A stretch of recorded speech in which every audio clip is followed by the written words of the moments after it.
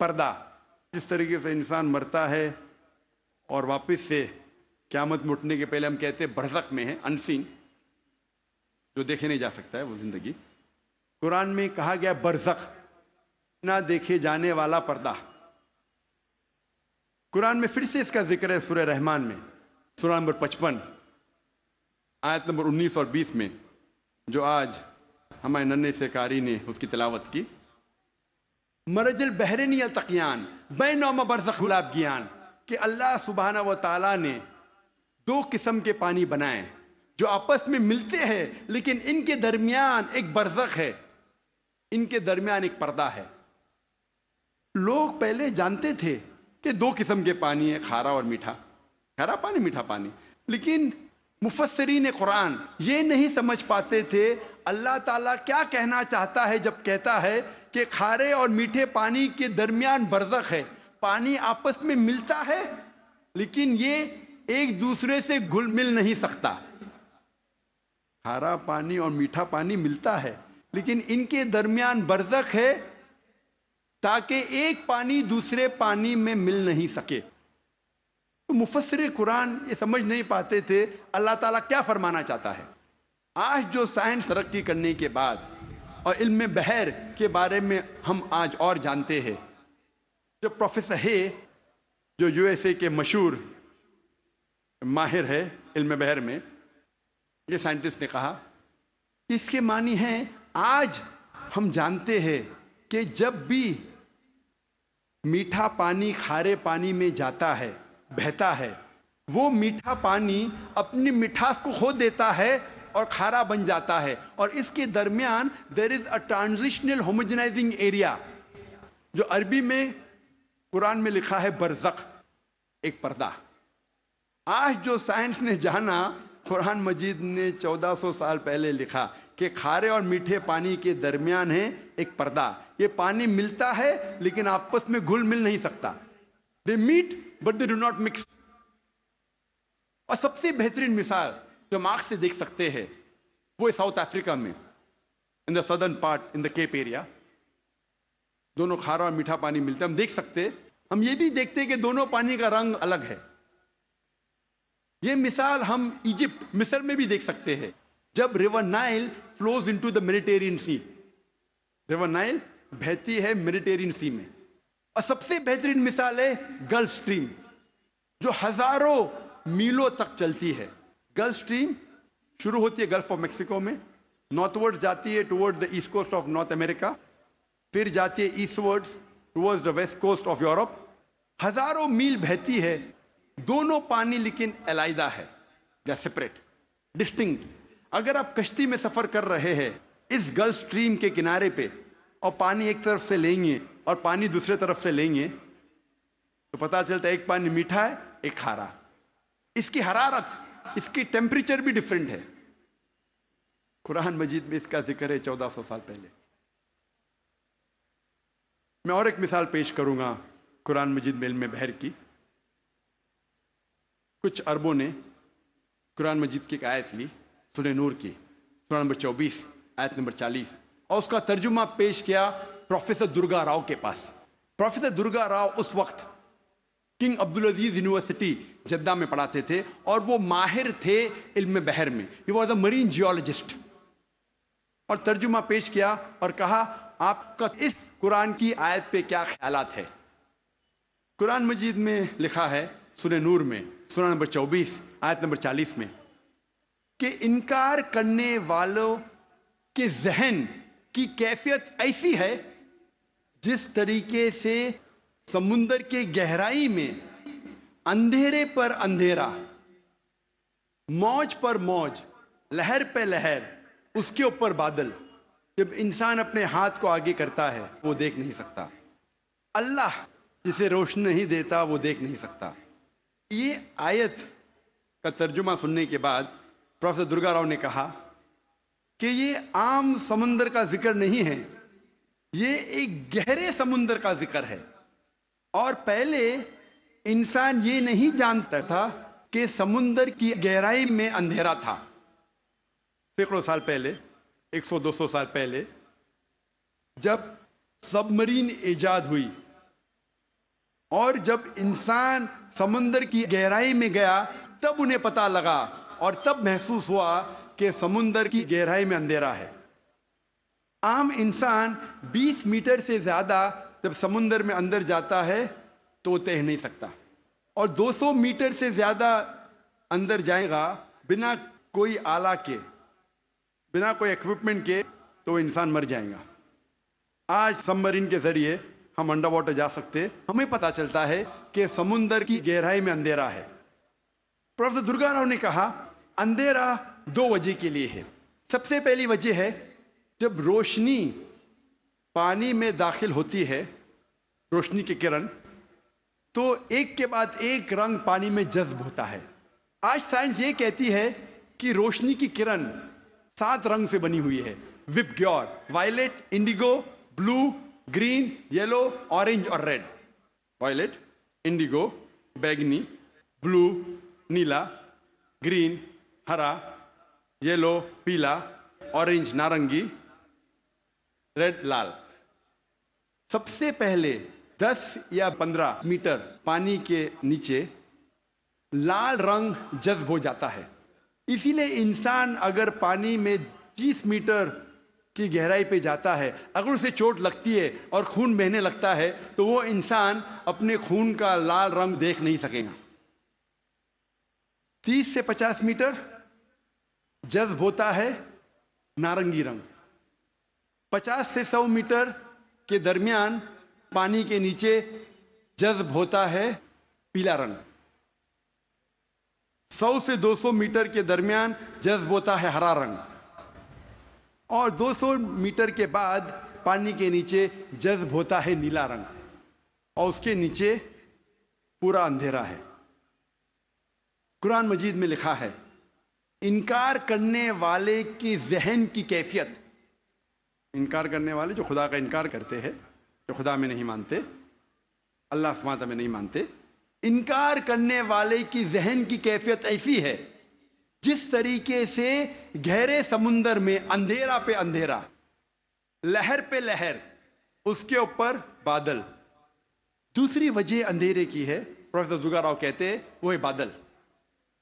جب سورج کی روشنی آتی ہے کئی بار بادل اس روشنی کو جذب کر لیتا ہے، اس لیے بادل کے نیچے ہم دیکھتے ہیں اندھیرا، اور جو روشنی بادل کے ذریعے جذب نہیں ہوتی اور جب سمندر میں جاتی ہے، کئی بار جو سمندر کے اوپر لہریں ہیں وہ لائٹ ریز کو ریفلیکٹ کرتی ہے، اور جو لائٹ ریز، جو روشنی کی کرن ریفلیکٹ نہیں ہوتی وہ سمندر میں داخل ہوتی ہے، اور جیسے میں نے کہا ایک رنگ کے بعد ایک رنگ جذب ہوتا ہے۔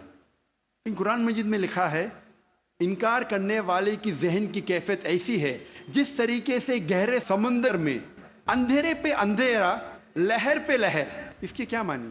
لہر پہ لہر۔ ہم انسان جانتے تھے کہ سمندر کے اوپر لہر ہے، لیکن سن 1900 میں ہمیں پتا لگا کہ سمندر کے نیچے بھی لہر ہے، اسے کہتے ہیں انٹرنل ویوز، اندرونی لہر، جو ڈفرینشیٹ کرتی ہے superficial part of the ocean کو deep part of the ocean سے۔ یہ اندرونی لہر تقسیم کرتی ہے سمندر کو اوپری سے اور اندرونی حصے میں۔ اوپری حصہ superficial part is lit up and warm, گرم ہوتا ہے اور اس میں روشنی ہوتی ہے۔ جو گہرا بھاگ ہوتا ہے سمندر کا وہ اندھیرا ہوتا ہے اور ٹھنڈا ہوتا ہے۔ یہ انٹرنل ویوز، اندرونی لہر، ہمیں پتہ چلی تقریباً 110 سال پہلے۔ قرآن میں لکھا ہے لہر پر لہر، یعنی اندرونی لہر کے اوپر ہے سپرفیشل ویوز۔ اسی لیے مچھلیاں بھی جب گہرائی میں جاتی ہے وہ دیکھ نہیں سکتی، اپنی خود کی روشنی لے جاتی ہے، due to chemical reaction مچھلی خود کی روشنی کے ذریعے دیکھ سکتی ہے گہرے اندھیرے میں۔ پروفیسر درگا راؤ نے کہا کہ یہ کتاب قرآن مجید انسان کی لکھی ہوئی کتاب ہو ہی نہیں سکتی، اور پروفیسر درگا راؤ نے کہا یہ کتاب خدا کی طرف سے ہے۔ اب ہم ذکر کریں گے علم حیاتیات، بائیولوجی کے بارے میں۔ قرآن مجید میں اللہ تعالیٰ فرماتے ہیں سورہ انبیاء میں سورہ نمبر 21 آیت نمبر 30، جس آیت کی تلاوت کی میں نے اس تقریر کے پہلے، اس کے آخری بھاگ میں اللہ تعالیٰ فرماتے وَجَعَلْنَا مِنَ الْمَاءِ كُلَّ شَيْءٍ ہے افلا یؤمنون، ہم نے ہر جاندار چیز کو پانی سے بنایا. آپ سوچ سکتے ہیں 1400 سال پہلے ریگستان میں جہاں پانی کی قلت تھی، وہاں قرآن مجید میں لکھا ہے ہر جاندار چیز ہم نے پانی سے بنائی. کون اسے مان سکتا تھا اس وقت؟ آج جب سائنس ترقی کرنے کے بعد ہمیں پتہ چلتا ہے کہ ہر جاندار چیز میں سیل ہے، اس کا بیسک پارٹ ہے سائٹوپلازم، جس میں 80% پانی ہے، اور ہر لیونگ آرگینزم میں 50 سے 90% پانی ہے، اور ہر جاندار چیز کو جینے کے لیے پانی کی ضرورت ہے. قرآن مجید میں لکھا ہے سورہ نور میں سورہ نمبر 24 آیت نمبر 45 میں ہم نے ہر جانور کو پانی سے بنایا. قرآن مجید میں لکھا ہے سورہ فرقان میں سورہ نمبر 25 آیت نمبر 54 میں ہم نے ہر انسان کو پانی سے بنایا ہے. اب ہم ذکر کریں گے علم نباتات کا. نباتات کے معنی ہے باٹنی. ہمیں پہلے یہ نہیں پتا تھا کہ پیڑ پودے میں بھی جنس ہے، مؤنث اور مذکر. یہ حال ہی میں جب سائنس ترقی کا ہمیں پتا چلا کہ پیڑ پودے میں بھی مذکر اور مؤنث ہے، جنس ہے. قرآن مجید میں اس کا ذکر ہے سورہ طٰہٰ میں سورہ نمبر 20 آیت نمبر 53 میں، آیت نمبر 53 میں. اللہ سبحانہ و تعالیٰ آسمان سے پانی برساتا ہے اور اس کے ذریعے پیڑ اور پودے جوڑوں میں پیدا کرتا ہے، مؤنث اور مذکر. اللہ تعالیٰ فرماتے ہیں سورہ رعد میں سورہ نمبر 13 آیت نمبر 3 میں کہ ہر پھل ہم نے بنایا جوڑے میں 2 اور 2. آپ سوچ سکتے ہیں 1400 سال پہلے جو ہم نے حال ہی میں جانا کہ پیڑ پودے میں بھی جنس ہے، مؤنث اور مذکر. اللہ تعالیٰ فرماتے ہیں سورہ ذاریات میں سورہ نمبر 51 آیت نمبر 49 ہم نے ہر چیز جوڑے میں بنائی. تو جاندار ہے یا جاندار نہیں ہے، ہر چیز ہم نے جوڑے میں بنائی. مثال کے طور پہ الیکٹریسٹی ہے، فینومینا آف الیکٹریسٹی، اس میں بھی جوڑے ہے، positive and negative, electrons and protons. قرآن مجید میں اللہ تعالیٰ فرماتے ہیں سورہ یاسین میں سورہ نمبر 36 آیت نمبر 36 میں ہر چیز جو زمین سے پیدا ہوتی ہے، ہر انسان کو ہم نے جوڑے میں بنایا ہے، اور جو چیز انسان جانتے ہیں اور نہیں جانتے ہیں اس کو بھی ہم نے جوڑے میں بنایا ہے. اللہ تعالیٰ فرماتے ہیں کہ اللہ تعالیٰ نے سب چیز جوڑے میں بنائی. اب ہم ذکر کریں گے علم حیوانات کا، زوالوجی، علم حیوانات، زوالوجی. اللہ تعالیٰ فرماتے ہیں قرآن مجید میں سورہ انعام میں سورہ نمبر 6 آیت نمبر 38 میں ہر جانور جو زمین پہ چلتا ہے، ہر پرندہ جو آسمان میں اڑتا ہے، ہم نے انہیں انسان جیسے گروہوں میں رہنا سکھایا ہے. We have made them to live in communities like the human beings, the animals and the birds. اور آج سائنس تسلیم کرتا ہے کہ جانور اور پرندے بھی انسان جیسے گروہوں میں رہتے ہیں.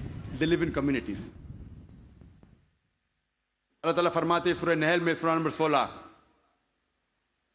آیت نمبر 68 اور 69 میں، 68 اور 69 میں اللہ سبحانہ و تعالیٰ نے شہد کی مکھی کو سکھایا ہے کہ وہ اپنا چھتا بنائیں پیڑ میں، پہاڑ میں، انسان جہاں رہتے ہیں وہاں، اور مہارت کے ساتھ اپنا راستہ ڈھونڈے. اللہ تعالیٰ کیا کہنا چاہتا ہے جب کہتا ہے کہ ہم نے سکھایا شہد کی مکھی کو مہارت کے ساتھ اپنا راستہ ڈھونڈے؟ سن 1973 میں 1973 میں ایک مشہور سائنسداں جس کا نام تھا فون فریش، اس کو نوبل پرائز ملا ڈسکرائب کرنے کے لیے the behavior of the bee and how they find the spacious path of their Lord. اس کو نوبل پرائز ملا شہد کی مکھی کے بارے میں ریسرچ کرنے کے لیے. اور فون فریش کہتے ہیں کہ جب بھی کوئی مدھ مکھی، شہد کی مکھی ایک نیا باغیچہ ڈھونڈتی ہے اور ایک نیا پھول ڈھونڈتی ہے جس سے نیکٹر کو لیا جا سکتا ہے، وہ اپنے دوست سے جا کے کہتی ہے یہ نئے پھول کی دشا، اس نئے پھول تک کس طریقے سے پہنچنا اس کا نقشہ بتاتی ہے اپنے بدن کو ہلانے سے، جسے سائنس میں کہتے ہیں بی ڈانس، شہد کے مکھی کا ناچنا. اپنے بدن کو ہلانے کے ذریعے وہ بتاتی ہے کس طریقے سے اس نئے پھول کی طرف آپ پہنچ سکتے ہیں. اور یہ آج